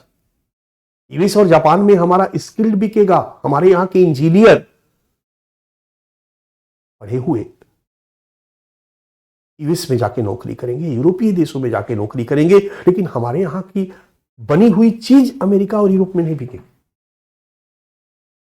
सबसे पहले हम बाजार तलाश करें कहां पर? इन देशों में। यहां पर आसानी से हम अपने प्रोडक्ट को बेच सकते हैं। और सस्ते प्रोडक्ट, जैसे मान लो यूरोप सबसे बड़ा आयातक है बांग्लादेश से कपड़े का। मैं जब यूरोप गया तो वहां पर देखा कई कंट्री में कि जो बड़े बड़े कपड़े की दुकानें हैं, वहां पर जो प्रोडक्शन हो रहा वो बने हुए माल कहां के? तो बांग्लादेश के। बांग्लादेश में बड़े लेवल पर इस तरह के लोग कपड़ा बनाने का काम करते हैं, दर्जी, और एक्सपोर्ट होता है या उनकी कंपनी के लिए वो बनाते। इस तरीके से प्रोडक्ट भले हम यूरोप और अमेरिका में भेज सके, क्योंकि कम लागत में हमारा प्रोडक्ट तैयार होगा। लेकिन हमारे लिए तो सबसे बड़ा बाजार ईस्ट का बाजार है। इसलिए हमारी सरकार ने अपने व्यापार को गति देने के लिए लुकिस्ट पॉलिसी की बात करी, और हमारे नरेंद्र मोदी साहब ने, भारतीय प्रधानमंत्री ने, इसको एक्ट ईस्ट पॉलिसी पर में बदल दिया। और एक्ट ईस्ट पॉलिसी के तहत इस इलाके में व्यापार की गति को तीव्र करने के लिए हमने सड़क मार्ग ढेर सारी परियोजनाओं पर काम करना शुरू किया। अब मामला समझ में आ गया होगा। चलिए देखते हैं हम लोगों ने क्या किया। तो मैंने अभी कहा कि अन्य कूटनीतिक प्रयासों में नरेंद्र मोदी द्वारा लुकिस्ट पॉलिसी के स्थान पर एक्ट ईस्ट पॉलिसी पर बल, और इस दिशा में 2015 से में भारत म्यांमार थाईलैंड मार्ग का निर्माण प्रारंभ। अब मलेशिया, कंबोडिया और लाओस तक जाएगा ये, और मणिपुर के मोरेह से सिटवे बंदरगाह तक सड़क निर्माण प्रारंभ। अब यहां पर देखो, मैप में आपको दिखाई देगा, ये है इंडिया बच्चा, ये इंडिया का मोरेह है। मोरेह से इंडिया के बाकी एरिया जुड़ा हुआ है। आपके मेघालय के ऊपर ऊपर मेन सड़क मार्ग है, जिससे आप चिकन नेक से होते हुए आप नॉर्थ ईस्ट में घुसते हो, फिर उसी से अलग अलग राज्यों में जाते हो, यहां पर मोरेह तक आओगे। इस सड़क को डेवलप किया जा रहा और ज्यादा, और डेवलप करके इस मोरेह से ये सड़क आ रहा है, ये बन रहा है। इसमें ढेर सारे पुल, फ्लाईओवर नहीं, ढेर सारे पुल और सुरंग, उसको कहते हैं टनल, बना करके ये सड़क कहां तक जा रही है बच्चा? थाईलैंड तक। और इसको अब प्रोजेक्ट में बढ़ा दिया गया मलेशिया और कंबोडिया तक। कंबोडिया इधर नीचे है, ऊपर तो लाओस, वियतनाम है। कंबोडिया और मलेशिया तक इसको ले जाने का प्लान किया गया है।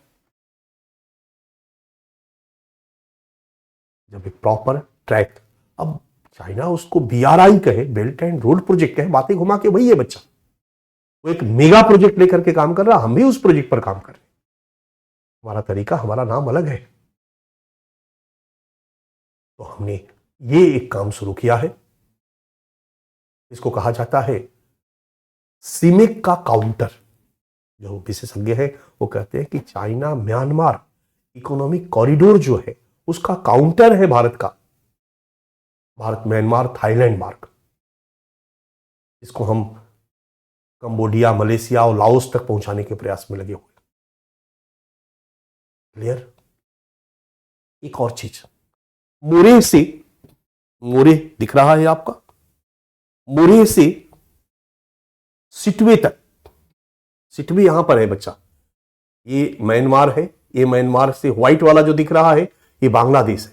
यहां से बांग्लादेश में घुस के जा सकते हो नीचे नीचे। ये आप दिख रहा होगा आपको, ये मिजोरम का इलाका है। मिजोरम, त्रिपुरा, टी, एम, और ये मणिपुर है। ऊपर जैसे जैसे जाओगे ये मणिपुर है, मणिपुर ये भी एम है। यही मणिपुर में मोरेह एक जगह है, ये मिजोरम है। और यहीं पर नीचे चले आओगे तो एक सिटवे बंदरगाह है, राइट। अब ये सड़क एक मोरेह से सिटवे बंदरगाह तक आ रही है, एक सड़क सिटवे बंदरगाह तक आ रही है, ताकि कोई भी माल उसी बंदरगाह से सीधे इंडिया में प्रवेश करा दिया जाए। बंदरगाह पर माल उतरेगा और उसको सिटवे के माध्यम से हम नॉर्थ ईस्ट में प्रवेश करा देंगे। कलकत्ता में माल उतरे, कलकत्ता बंदरगाह पर माल उतरे और कलकत्ता से पूरे चिकन नेक होते हुए मणिपुर में लाया जाए, नागालैंड में लाया जाए, मिजोरम में लाया जाए, कहीं कोई लॉजिक नहीं है,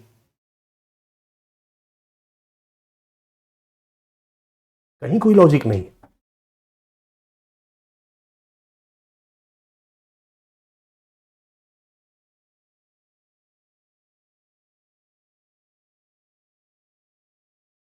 ठीक है, इसलिए ये एक सड़क सिटवे बंदरगाह तक लाने का प्लान किया गया और एक नया प्लान हमारा शुरू किया गया जिसको हम पीछे भी चर्चा किए थे, कालादान मल्टी मॉडल परियोजना। कालादान मल्टी मॉडल परियोजना,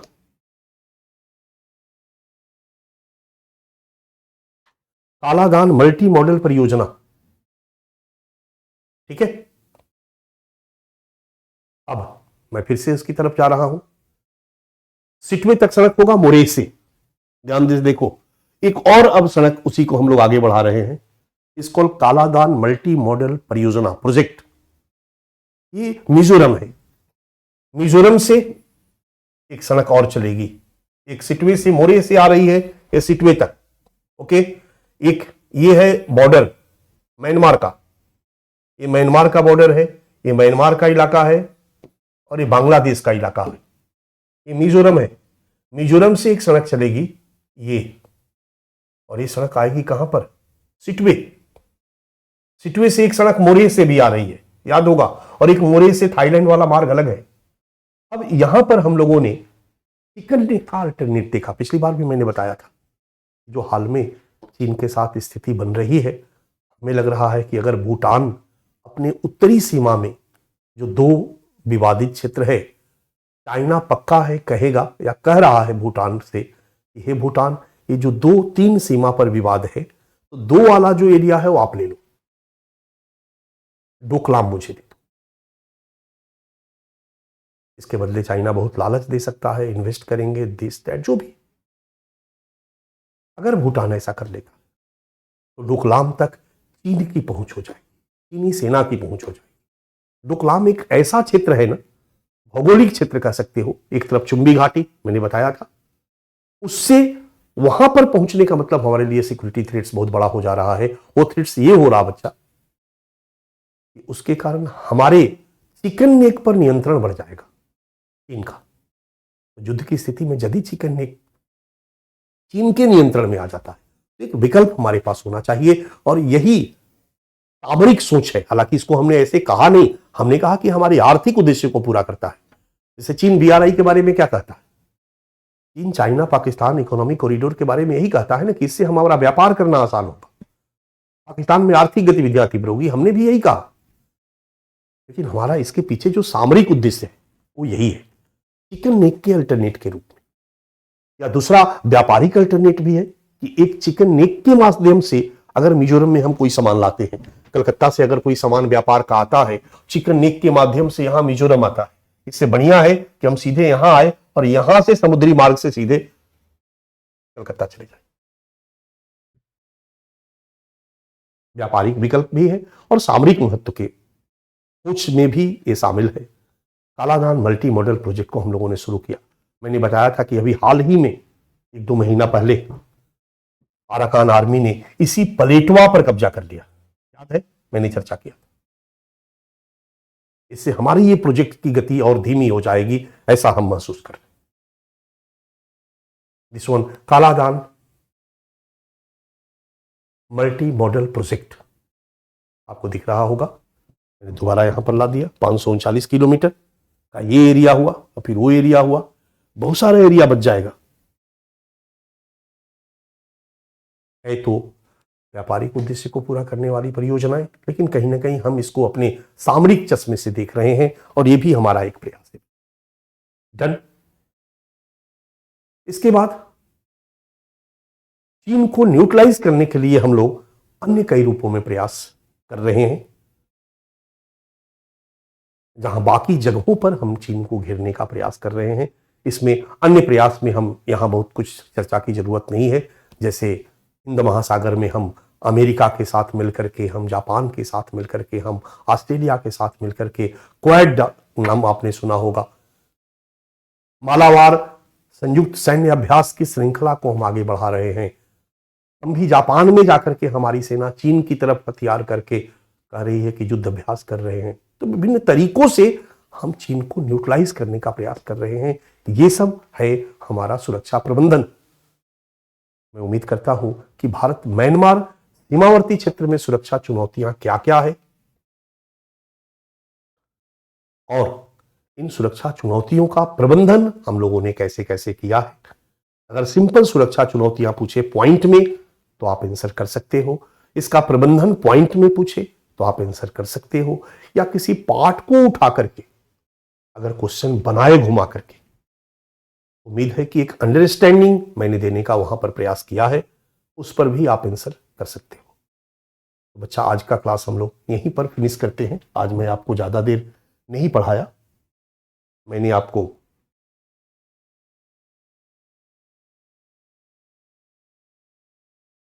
थोड़ा कम पढ़ाया हूं, ठीक है। कल हम लोग भारत बांग्लादेश सीमा पर चलेंगे। 2 क्लास भी नहीं हुआ पूरा, अगर हम कहें तो आराम से पढ़ाएं तो हम 1.5 क्लास में इस कोर्स क्लास को खत्म कर सकते हैं। 1.5 क्लास में हमने खत्म कर दिया। कल हम लोग भारत बांग्लादेश सीमा सुरक्षा चुनौतियां पर चलेंगे और इसके लिए हमने 3 क्लास रखा है, क्योंकि 3 में हम कुछ और टॉपिक आपको पढ़ाएंगे। अभी सीए पर नया आया है तो ये चर्चा का विषय हो ही गया है, तो मैं कोशिश करूंगा कि उस पर भी थोड़ी चर्चा कर दूं आपके साथ। सो थैंक यू आज के क्लास के लिए। आज इतने में ही मैं आपको विदा करता हूं, ठीक है। तो थैंक यू वेरी मच बच्चे। कोई दिक्कत? Thank you thank you thank you thank you thank you. आज आप आराम कीजिए, आज मैंने आपको ज़्यादा परेशान नहीं किया। सो कल हम लोग भारत बांग्लादेश सीमा पर आएंगे, समझने का प्रयास करेंगे और फिर सुरक्षा चुनौतियों को देखने का प्रयास करेंगे। Okay, so thank you very much.